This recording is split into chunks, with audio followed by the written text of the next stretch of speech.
กิจกรรมเพื่อนซ้อนเพื่อนจากการเรียนรู้สู่การลงปฏิบัติตัวจริงในการรักษาสิ่งแวดล้อม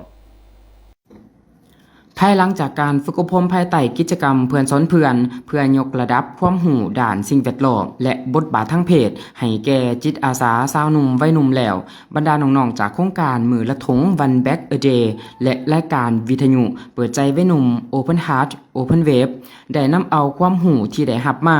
ต่อยอดสู่การปฏิบัติตัวจริงโดยลงมือร่วมกันอนุรักษ์และฟื้นฟูสิ่งแวดล้อมในพื้นที่สาธารณะของภูสะเหลาเมืองพนทอง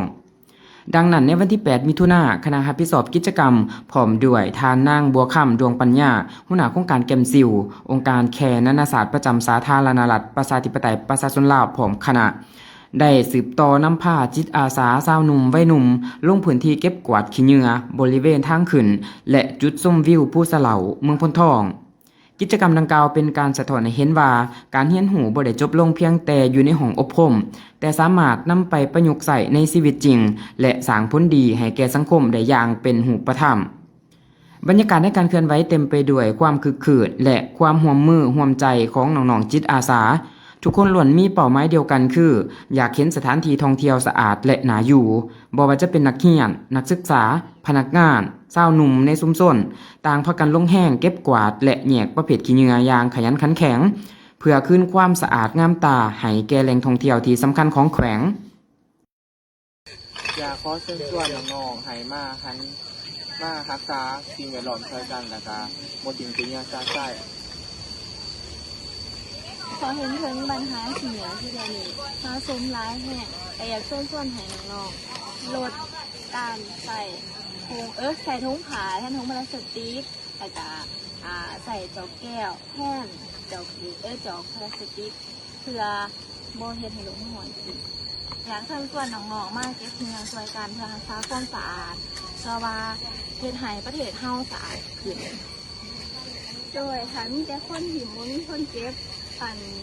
โลกเฮากะสีบ่น่าอยู่เลยกะตัวกระบอกอะไรที่อยากให้ชุดน้องๆทุกคนช่วยกันรักษาสิ่งแวดล้อมให้ได้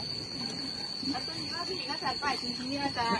เอาเบนเนอร์เฮาบังเอาสิยืนบังทุกคนตัวนี้หลายๆช่วยพากันเก็บขี้เหลืออนามัยบ่ให้ทิ้งสะสาย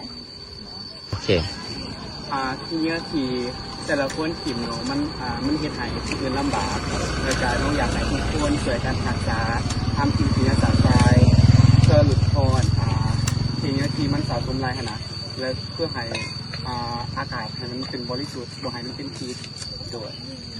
ภาพแห่งความสามัคคีและการช่วยเหลือซึ่งกันและกันบ่จำแนกเพศหรืออายุได้สะท้อนเนื้อในที่สำคัญของการฝึกอบรมอย่างชัดเจนบ่ว่าจะเป็นหญิงหรือชายทุกคนล้วนมีบทบาทและสามารถเป็นพลังสำคัญในการอนุรักษ์สิ่งแวดล้อม